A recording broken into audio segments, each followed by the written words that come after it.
Okay, i-invite ko po kayo sa March 29 yung blood camp if those who want na magpa-blood camp. Doon po sa CIY Magalang, alas 6 ng umaga po yon. So, nagbalik po sila kasi hindi masyadong close yung announcement last time kasi hindi kagad sila nag-confirm. And then, so konti lang yung pa-blood camp. So, baka dito meron pong gusto. 200 lang po yung parang bayad para lang sa mga gamit na gagamitin po nila. Mga kapatiran po natin sila galing sa main church sa Dolores. So, nagmi-ministry po sila ng blood chemistry. Okay? So, yun po. Those who are interested, pwede po kayong magpalista sa ating mga leaders at ma-guide po nila kayo papunta sa Magalang, CIY Magalang. Thank you, Lord. Meron po akong narinig na salita. Ewan ko, telenovela ba yun? Or pelikula ba yun? Or what? Ang sabi niya, mahal mo ba ako dahil kailangan mo ako? Or kailangan mo ako kaya mahal mo ako. Yung parang gano'n.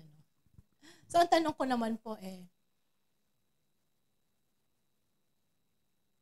mahal niyo ba si Lord? Kaya kayo narito. O may kailangan kayo. Kayo narito. It's just a question na napakahalagang we are able to evaluate yung purpose, bakit natin ginagawa yung isang bagay. Bakit ginagawa natin yung ginagawa natin.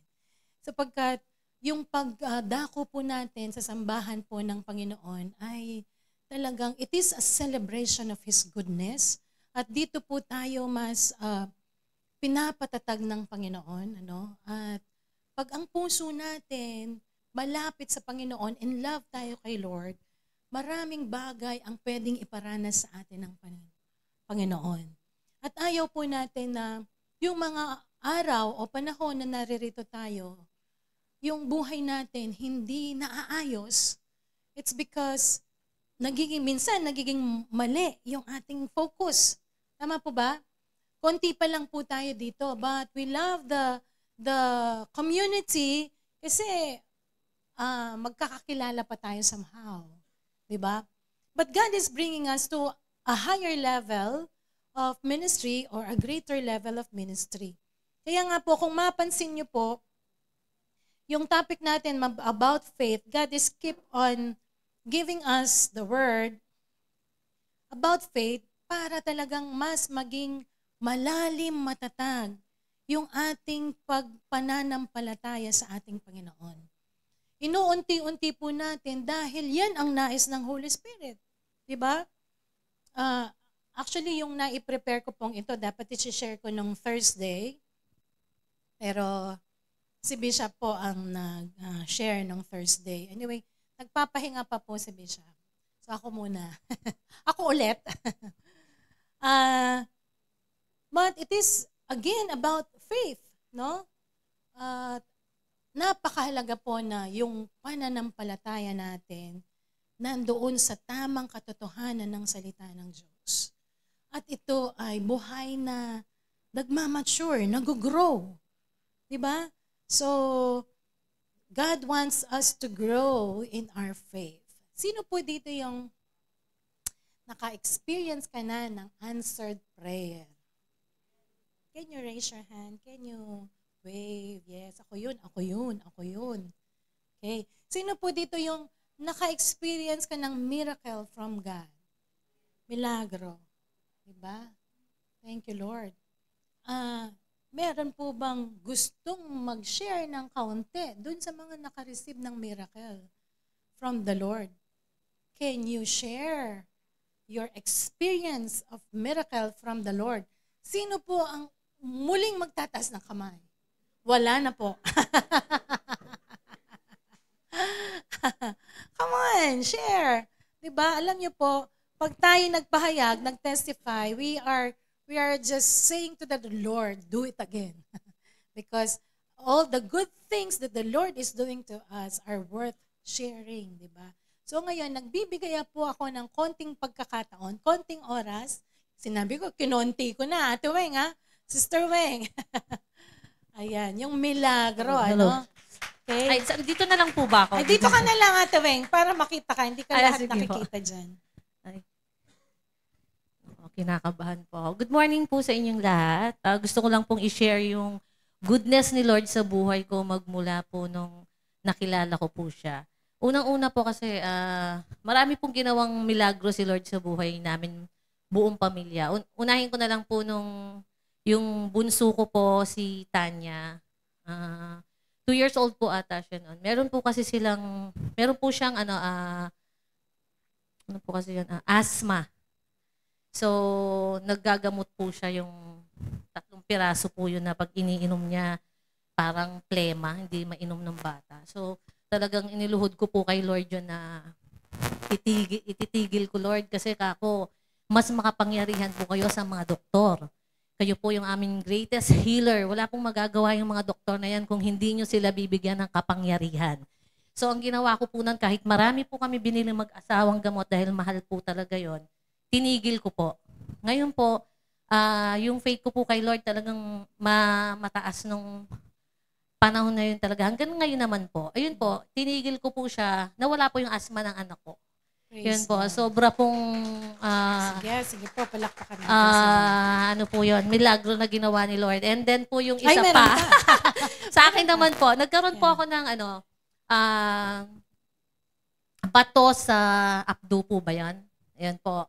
Sumasakit po yung tagiliran ko, hindi ko na po malakad, uminom na po ako ng sinasabi nilang pandanlalaki, yung tusok-tusok, wala pa rin pong nagawa. So, ang tendency po, na hospital po ako sa Sacred Heart, siguro po mga 1 week po ako doon. In-schedule po akong ma-opera ulit. Bubuksan daw po yung dito ko. Ngayon po, sa maliit na ay short na story, dinala na po ako sa operating room, nakatutok na po yung, ano kasi yun, babe? Shockwave sa ano ko. Pero nagpe-pray po kami mag-asawa.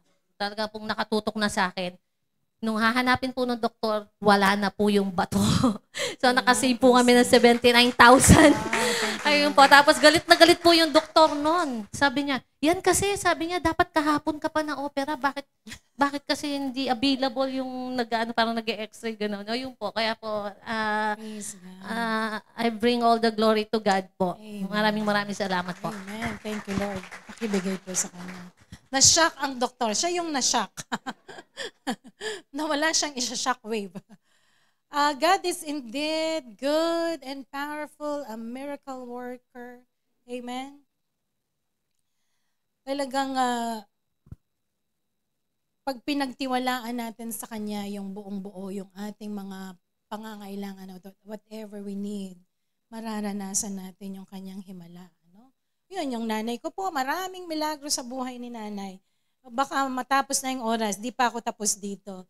So we see, ano yung point natin, ba't natin yan binabanggit? Sapagkat ang Biblia po ay punong-puno ng mga milagro ng Panginoon. Diba? Doon sa buhay po ni Moses, God used men and women of God in the Bible upang maipamalas yung dakila at nakamamangha-niyang mga gawa. Gaya po ni Moses sa paghawi ng dagat, yan, natunghayan natin, o naikwento ko po yan, mababasa natin yan sa Exodus. Even Joshua, the sun stood still. Diba? Yung huminto yung araw. At siya'y nanalangin na huminto ang araw. Pwede mo bang utusan yung kalikasan? It happened. Nangyari. Okay? At gayon din po si Pedro, sa pamagitan ng kanyang shadow, gumagaling. Yung mga lumpo, lumalakad. And even Paul. Ang dami pong mga nakatalang himala ng Diyos sa Bible. Okay? So all stories of miraculous intervention are designed to build our faith. That same God who has worked in days past will continue to work powerfully today through His people. Yung gawa po ng Panginoon ng mga nakaraan ay patuloy pa pong ginagawa ngayon ng Diyos sa pamagitan ng mga taong nagtitiwala sa Kanya. Amen? I myself have experienced maraming himala sa Panginoon. At mas lalong tumitindi yung pagtitiwala sa Diyos sapagkat napapatunayan mo, totoo siya, buhay siya. Amen? He is so alive and active in our lives as we let Him move into our lives. Okay? So, excuse me. In fact, Jesus stated exactly what is possible to those who follow in Him. Ang sinabi ni Jesus, nagbigay ng pangako ang ating Panginoon Jesus na sa lahat ng mga sumusunod sa Kanya, meron siyang pangako na kung gaanong sa kanyang buhay all throughout his ministry sa 3 taong pagmi-ministry niya, okay, he kept on doing miracles. Si Jesus po, napakarami niyang himala. Okay? Doon sa John chapter 21, verse 25, ang sabi po doon sa buong, ang marami pang ginawa si Jesus na kung isusulat lahat, no? Inaakala kong, ito po si John, ano? Inaakala kong hindi magkakasya kahit sa buong daigdig ang mga aklat na maisusulat ko tungkol dito. Okay? So, ganun katindi ang ministry ni Jesus. Ganun katindi yung paggawa po niya, paglilingkod niya sa Ama. Bawat kilos po ng Panginoon, nagkakos po ng mga katugunan at himala sa buhay ng maraming tao. Imagine, ganun yung ganun i-identify or i-illustrate ni John kung gaano karami yung mga himala ng Diyos. But these miracles are designed to build our faith. Okay? Sa Old Testament, sa New Testament epistles, yung mga nababasa nating kaparaanan ng Diyos ay nagpa-fortify, nagpapalakas, nagpapalalim, nagpapamature ng ating pananampalataya. Okay? So dito po sa John chapter 14, okay, our topic is about the great faith, the greater faith, the greater work. Okay? Because God is building our faith. Yung topic po theme natin for this year, arise and build. So we really build our faith on the solid foundation of God's Word. So John 14, chapter 12 to 14, ano? Ito pong John 14, ito po ay pagtuturo o pangangaral ni Jesus sa kanyang mga disciple about pinahanda niya sila sapagkat malapit na siyang bumalik sa langit. Sabi niya, let not your heart be troubled, believe in God, believe also in me. In my Father's house are many mansions. If it were not so, I would not have told you. Yan po yung John 14, verse 1 and 2.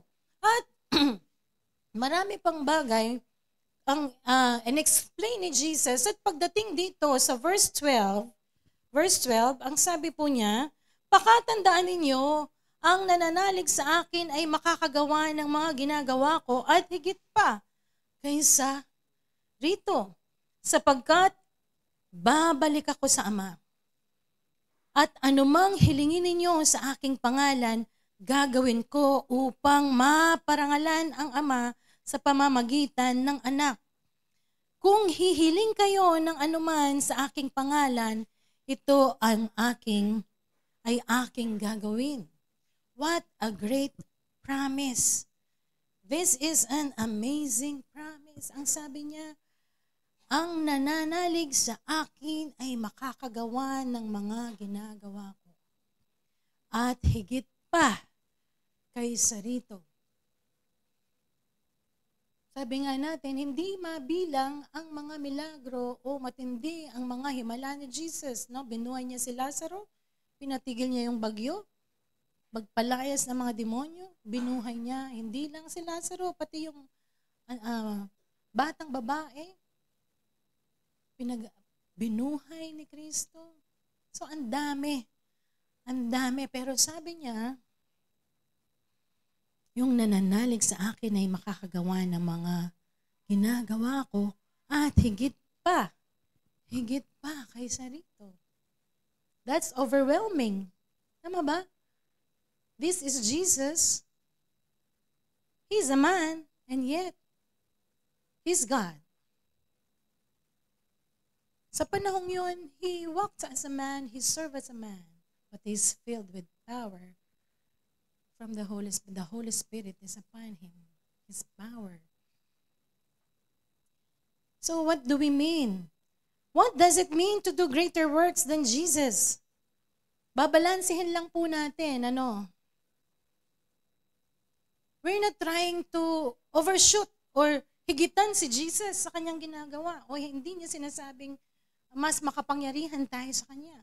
Pero meron tayong magagawa na higit doon sa kanyang ginawa. It's not about supposing Jesus' miracles or surpassing Jesus' miracles or outdoing His divine feats.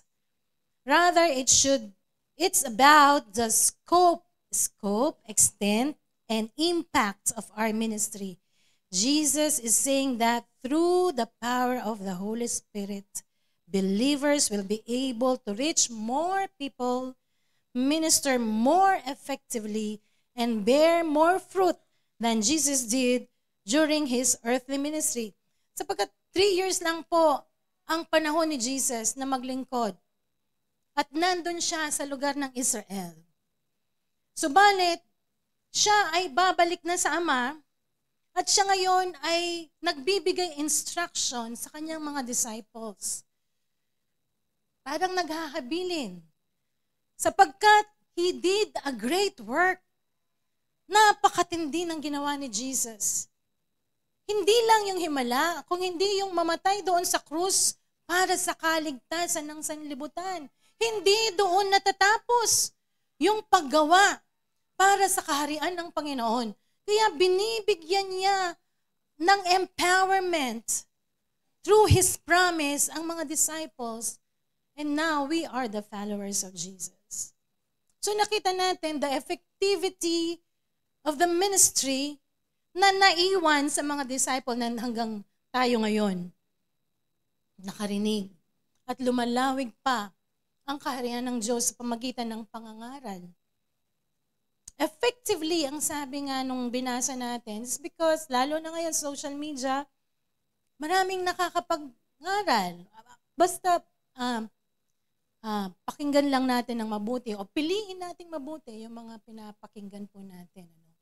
So powerfully, God can work through us.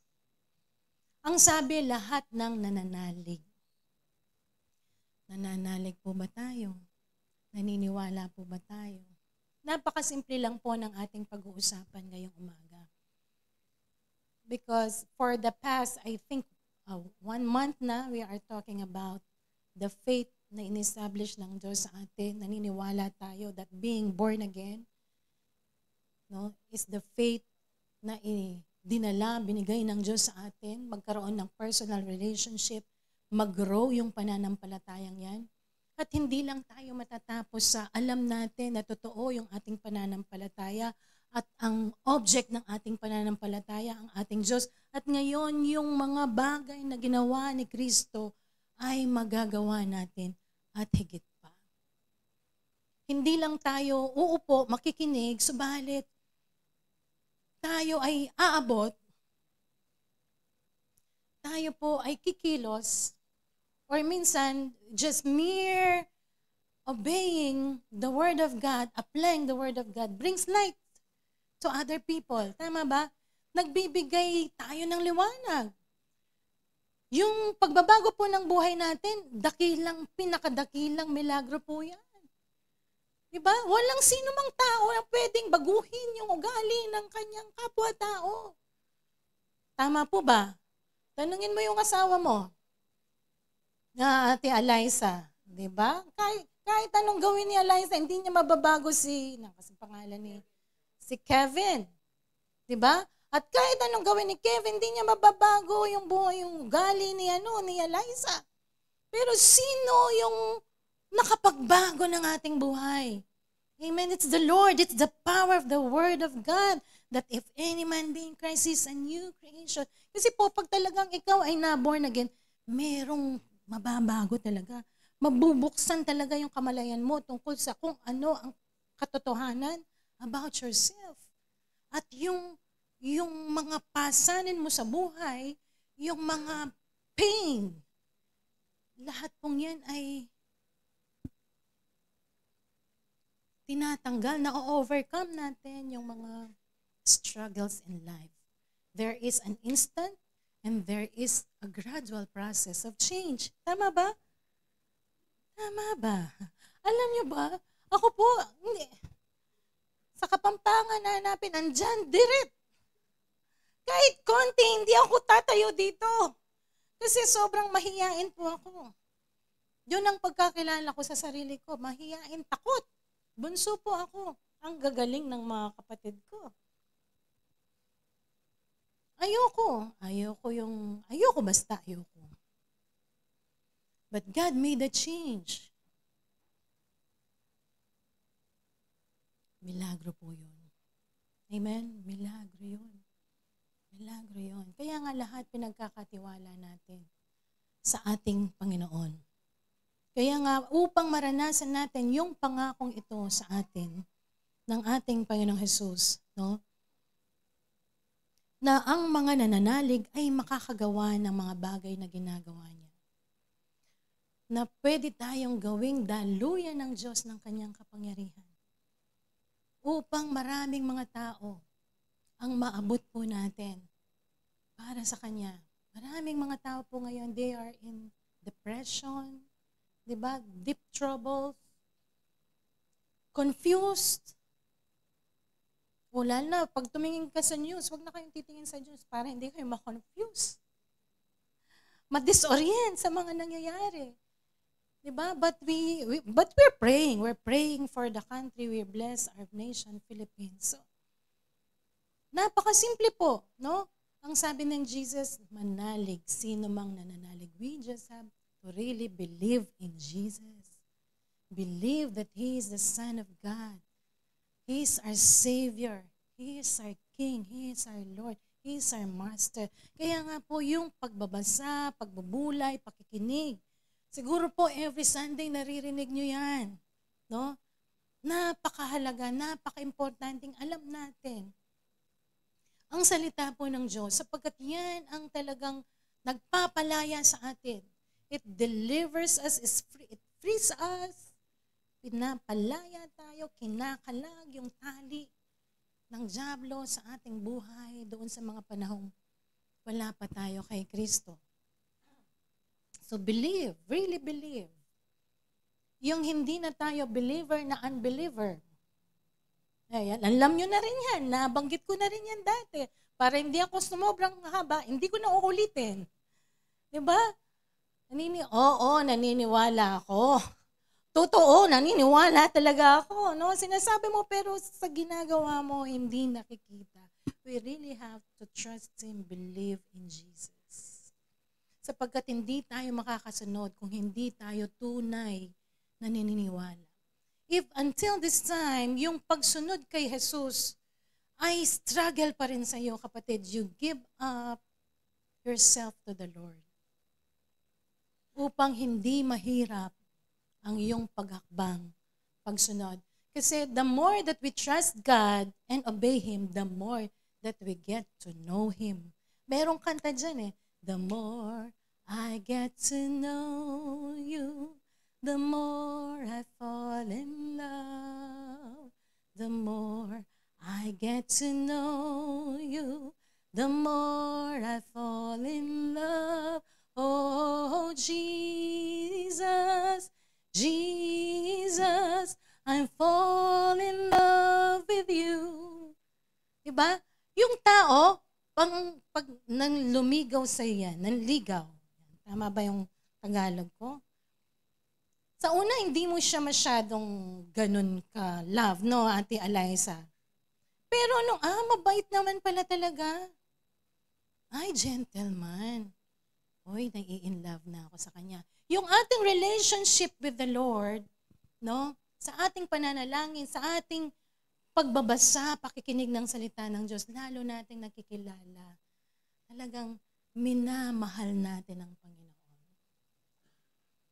At dahil nakikilala na siya, nagtitiwala tayo ng buo. Sabi nga nung nakaraan, yung inawit natin, kahit hindi natin nakikita, you just know He is working. Because you know Him. He is never a liar. Hindi siya sinungaling. Kaya, parang napaka-basic, but this is so important. Sapagkat maraming churchgoers, believers, but for the longest time, 10 years, 20 years, wala pa rin ganong kasolid na pagtitiwala sa pwedeng magawa ng Diyos sa kanilang buhay. Kaya nga nais ng Diyos ang bawat isa sa atin, magkaroon tayo ng ganoong kasolid na pagtitiwala sa katotohanan ng salita ng Panginoon, ng mga pangako ng Diyos. Kanina, nag-testimony yung si Sister Josie, no? Na fracture yung dito sa shoulder ng anak niya. And then she's praying. Kailangan nila ng 500,000, I think, para maoperahan. Pero nag-pray siya, Lord, I believe. Paggagalingin mo yung anak ko. Tapos umuwi yung anak niya. Tapos sabi ng mga kamag-anak, ba't wala kayong ginagawa? Pero nagpe-pray sila, bakit ganyan kayo? Wala kayong ginagawa. Nandun na yung bata na x-ray, tinignan ng doktor. No need for operation. No need for operation. Na-spare yung 500,000. Ayaw umuwi nung anak niya kasi sabi niya dito sa Dubai, maraming trabaho. Sa Pilipinas, wala akong mahanap na maayos na trabaho. But then, until now, meron siyang maayos na trabaho dito sa Pilipinas. Amen. As we get to know Him, we get to really trust Him. Hallelujah. Amen. So really believe. Sabi po nung lalaking lumapit kay Jesus, Jesus, I believe, but help my unbelief. Naniniwala ako. Pero tulungan mo ako. Sapagkat somehow, merong reluctance, merong doubt. So yung doubt po na yan, kayaan nating lumaya tayo. Talagang indeed, kahit hindi natin siya nakikita ng mukhaan na yon, alam natin, buhay ang Diyos at siya'y kumikilos sa lahat ng ating mga panalangin sa Kanya. Amen. Okay, so tignan natin. Pangalawa, okay, sabi niya, lahat ng nananalig, pangalawa, asking in Jesus' name, at anumang hilingin ninyo sa aking pangalan. Have you asked from the Lord? May hiniling na po ba kayo o may ipinanalang? Have you prayed for something? Pasensya na po kayo, para tayo nasa school, nagpapataas ako ng kamay, no? Isang reason po yan, kung inaantok ka man, mawawala yung atok mo kasi gumagalaw ka. Pangalawa, pasensya na, ganyan po talaga ako. Teacher po ako eh. It's just an engagement. Yung na-engage tayo sa usapan, mas nare-retain yung pinapakinggan pag na-engage ka, no? So, meron na po ba tayong hiniling? I believe marami na tayong hiniling sa Diyos. Okay? Ang sabi, in my name. Ask in my name. Anumang hilingin ninyo sa aking pangalan ay gagawin ko. Do you believe that? O bakit merong hindi na nangyayari?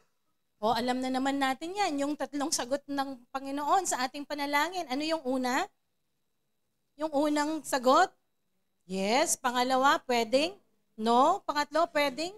Wait. So according yan sa kung ano ang nakakabuti sa atin ayon sa Panginoon. Kaya nga, meron tayong inihiling na it's out of God's will. Kaya nga, balansehin natin yung asking in Jesus' name. Ano man eh. Sabi kasi, ano man. O di gusto kong magkaroon ng Lamborghini. Ngayon din, in Jesus' name. Amen. Diba? Ba't sabi dapat sa pangalan ni Jesus, ano man, ba't yun hindi ibinigay sa akin? O alam naman natin ang sagot. 'Di ba?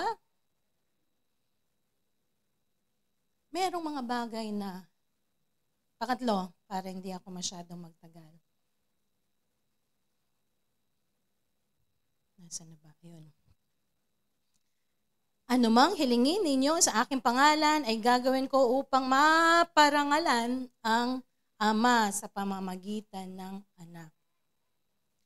Na yung mga hinihiling natin sa pangalan ni Jesus, anuman ito, ay makapagbibigay kaluwalhatian sa Diyos. It will be God glorifying. So kung yung panalangin mo ay hindi mapaparangalan ng Diyos, alam mo na, itutuloy ko pa ba to? Diba? Hihingin ko pa ba? Common example natin, Lord, tumama ako sa loto in Jesus' name. Hindi po yun yung way ni Lord. Diba? Lord, yung kapitbahay ko mawala na sana in Jesus' name. Of course, we pray according to the will of God. That will glorify God. Kahit gaano kasama ang kalooban mo, no? Sa iyong kapitbahay. Hindi po tamang ipanalangin mo na mawala siya sa tabi mo o sa mundong ito. Kung hindi ipanalangin para makakilala sa Panginoon. Amen po ba? At yung ating mga galit ay magpatawad. Yan ang kalooban ng Panginoon. Lord, tulungan mo po akong makapagpatawad in Jesus' name. Amen. Alam ko po, hindi ganyan kadali ang magpatawad. Tama ba? Pero pag yan ay idinulog natin sa Panginoon, bibigyan niya tayo ng biyaya.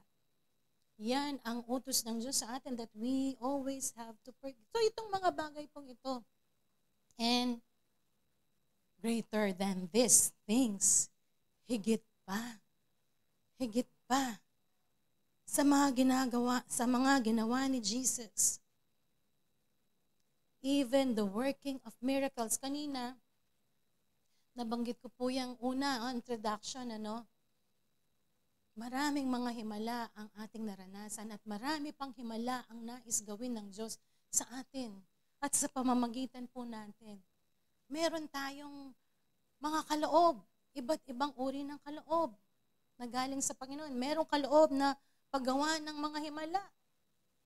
The gift of tongues, the gift of wisdom, the gift of interpretation, the gift of help.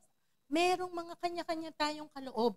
Subalit, lahat po tayo ay pwedeng dumulog at humiling sa kung ano ang nais natin sa ating Panginoong Jesus in His name and for the glory of God. Amen?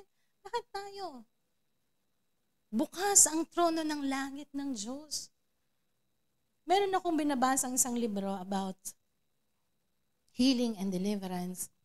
Ang sabi doon, kung gusto mong magkaroon, sabi niya, ng ganyang ministry,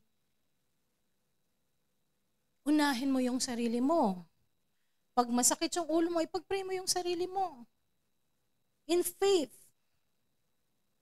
makakaranas ka ng himala.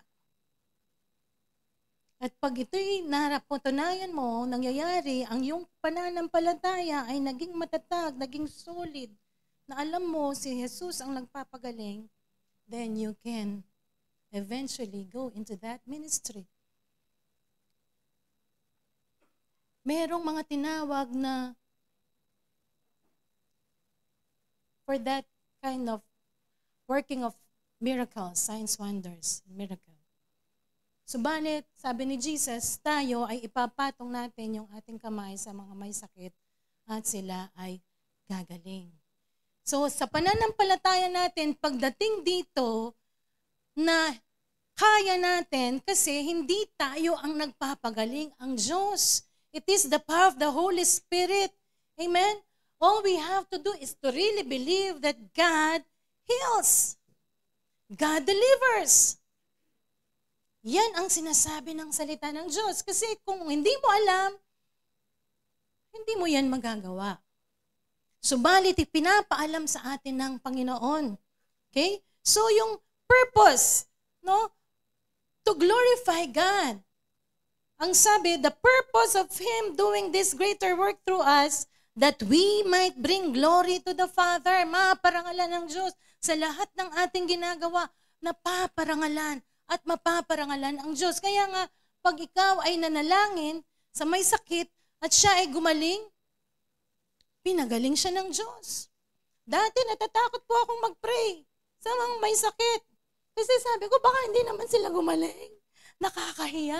Sabi po ni Bishop, bakit ikaw bang nagpapagaling? Hindi naman ikaw. Ang Holy Spirit. Sabi niya, oo nga naman. Minsan meron tayong maling kaisipan na parang ang tao yon. The good thing, it is a privilege to be used as a channel. Diba? Masaya na ikaw ay nagagamit ng Panginoon. But the glory belongs to God. Siyang nagpagaling. Ang Diyos ang nagpagaling. Hindi ikaw. Hindi tayo. Tama ba? Ang kailangan lang natin kung ano yung prompting ng Holy Spirit, sumunod lang po tayo. Kaya nga, halimbawa, yung asawa mo may lagnat at sinasabi ng Holy Spirit, you pray for your husband. Okay? Lord, tawagin ko na lang si Bishop, siya na lang. Baka mapahiya ako. Diba? Merong ganong pakiramdam, merong ganong kaisipan. Tama ba?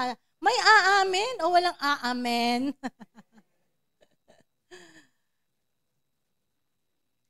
Kaya nga nag-grow tayo sa ating pananampalataya. May nga mga panahon na talagang kailangan pa nating alamin at pag-aralan at maranasan. Hanggang sa pag naranasan mo, alam mo, talagang ito'y nangyayari. And then God can powerfully flow through our lives. Amen? God is gracious. Punong-puno ng biyaya ang Panginoon. Okay? And itong pangalawang pangako doon sa John chapter 14, yung kinuha ko lang po na I believe it will really build our faith. John 14 verse 15 to 17.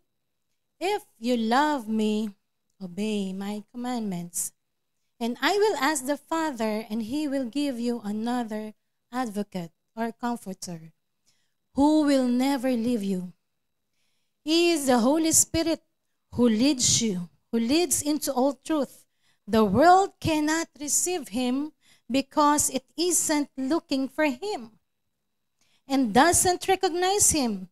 But you know him because he lives with you now and later will be in you. Nung tinanggap natin si Jesus as our Lord and Savior, the Holy Spirit is in us. At habang nakikilala natin ang Diyos, ang ministry ng Holy Spirit ay nagaganap sa ating buhay. We begin to know the Holy Spirit. Si Jesus nandun na sa langit. And it is now the ministry of the Holy Spirit through us. It is His power. Amen? So kung mahal niyo ako, sabi niya, if you love me, you will obey me. Do we love the Lord? Do we obey Him? Totoo. Diba, minsan, nag-o-obey lang tayo doon sa kung ano yung comfortable sa atin.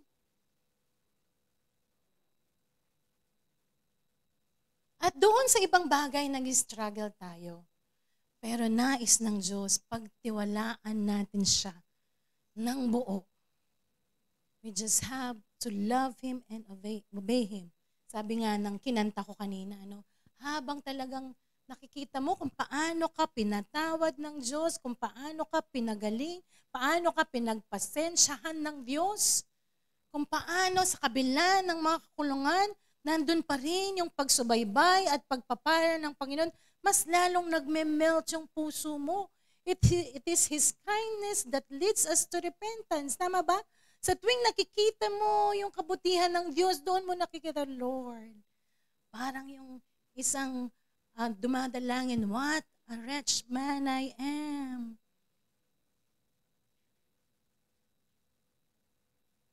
Doon natin mas lalong nakikilala, kahit sino ka pa, mahal ka ng Panginoon. Kahit nireject ka pa ng tao, mahal ka ng Panginoon. At pag siya ay pumasok o tinanggap mo as your Lord and Savior, aayusin ba, baguhin yung ating buhay. At doon tayo magiging asin, doon magniningning yung ating buhay. Kaya nga itong ministry na ibinibigay sa atin ng Panginoon, no, ini-empower din yan ng kapangyarihan ng Holy Spirit. It's not us. But we are called by God. Thank God, tinawag tayo ni Lord. Thank God, lahat tayo ay welcome sa trono ng biyaya ng Panginoon. Nais po ba natin na ang pangakong ito ng Diyos ay maganap sa ating buhay? Nais po ba nating maganap ito sa ating buhay? Na meron tayong confidence in the Lord. Hindi confidence sa sarili natin. Ay, alam ko na yan. Na-experience ko na yan. Dalhin mo siya dito. Ako ba? No, it's not you. It's the Lord. It is the power of the Holy Spirit. Amen? Kaya nga, kung ano yung kaya mong gawin, we always acknowledge that without Him, we cannot do anything. But merong ginagawa ang Diyos. Gumagawa siya ng himala sa ating kapanahunan. Dito po sa atin yan, si Ate Joy, meron po siyang gift of miracles, healing, and deliverance. Subalit tayo ay pwede rin gamitin ng ating Panginoon sa panalangin sa iba. If you want to pray, takot akong mag-pray sa iba dati. Diba? Sabi ni Bishop, di naman ikaw. And then, sabi niya, pag-pray mo lang. Si Lord ang bahala. It is His will to heal that person or not. At pag may bumabalik na nagpapasalamat, etc., talagang yung puso ko po, tinetame ko. Of course, minsan pag, wow, answered prayer, yun, yung hindi nagkaanak siya. Glory to God. No? Glory to God. Pero sabi ko, Lord, if there is something in me na naa-amuse akong makinig, Lord, ayoko po, Panginoon. Nais ko na maging pure. Diba? Kasi, ang sabi ng salita ng Diyos, it needs to glorify our Father. Amen? So, hindi po naman kaplastikan yung sabihin mo, God bless you, sister, glory to God. Pero yung pag-uwi mo sa bahay, di ba? Akong nag-pray doon. Pinag-pray ko siya. Di ba? Kayabangan na po yun, hindi po yun galing sa Diyos. Tama ba? Kaya nga, the Word of God really guides us and instructs us kung ano yung dapat nating gawin. Amen po. So, huwag kang matakot na ipag-pray. Pag gumaling, hallelujah, glory to God. All glory belongs to God. Yun pala, ministry mo, hindi na-discover natin that God gave us this ministry of praying for the sick. Baka hindi lang pala si Ate Jo yung merong gift. Marami pa pala dito. Imaginein po natin kung ang bawat isa sa atin magkaroon ng confidence in the Lord by the power of the Holy Spirit na mag-reach out, mag-share ng gospel, mag-share ng good news sa mga tao, magdala ng pag-asa sa mga nawawalan ng pag-asa. Gaano ba kalaki yung mabalakad para hindi madala sa Panginoon? If we let God work through us, move through us, this greater faith will bring greater work for His glory. Amen? Nandito tayo hindi lang para, sige, tayo-tayo na lang para masaya. Pag dumami tayo, hindi na tayo magkakakilala. Diba? Yun ang panawagan sa atin, to go and make disciples of all nations. Mag-reach out po tayo. Amen? So bakit mo i-desire yung pangako ng Diyos na kung ano man yung iyong hilihilingin, ibibigay niya sa iyo? Hindi lang para sa sarili mo yan. Para yung mga mahal mo sa buhay ay magkaroon din ng desire to know God in their lives. Makaranas din sila ng kaligtasan. Makaranas din sila ng pagpapalaya ng Diyos. Makaranas din sila ng tunay na kagalakan at kapayapaan na ibinibigay ng Diyos. Kaya nga right now, let us discern more of God so that we will be able to experience the peace that comes from God. It passeth all understanding. So that we will be able to Experience the joy of the Lord, who is our strength. Yan pinag-aralan natin nung nakaraan. Amen?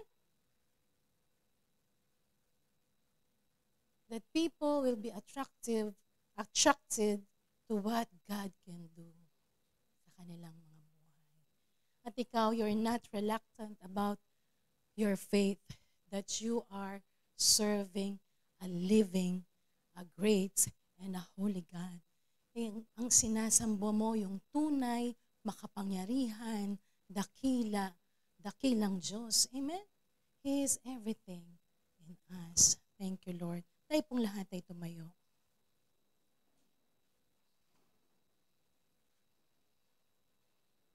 Jesus already gave us the source of power that can bring about miracles. Miracle.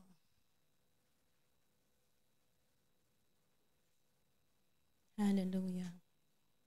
The Holy Spirit who resides in us. It is the Holy Spirit that enables us. Maaring nandun ka sa isang lugar kasi may purpose si Lord sa iyo dyan.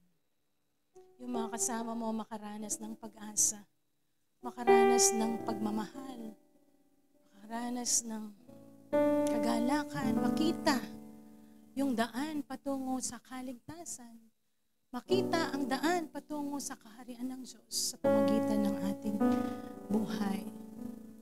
The life the Lord gave us is so precious. Napakahalaga po ng buhay natin. But this life is connected to someone's life na maaring hindi pa nakakakilala sa Panginoon. But God has empowered us through His promise.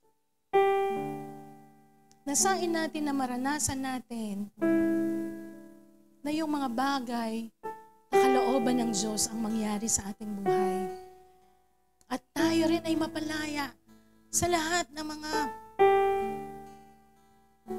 nilalagay ng dyablo para hindi tayo lubusang maging malayang maglingkod sa Diyos. Hallelujah. Our confidence is in the Lord. Muli nating italaga yung ating buong buhay. Maring minsan, masyado tayong naaaliw in everyday tasks that we have.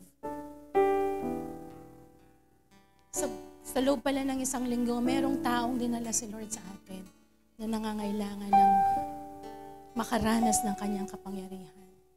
And let us be ready vessels of God's power, God's miracle in the life of other people. Hallelujah. Hallelujah. Thank you, Jesus. Oh, we trust you, Lord. Ano man yung prayer mo, ano man yung mga, meron kang impossible prayer or alam mong parang imposible, hindi magagawa ng tao ang Diyos lang. Pagtiwalaan mo siya. Just entrust all to Jesus. Ipagkatiwala lahat ng kung anong meron tayo, ang pananampalatayang buhay, ang kaisipan, ang lakas natin sa Diyos. He can work out His power in us and through us. Thank you, Jesus.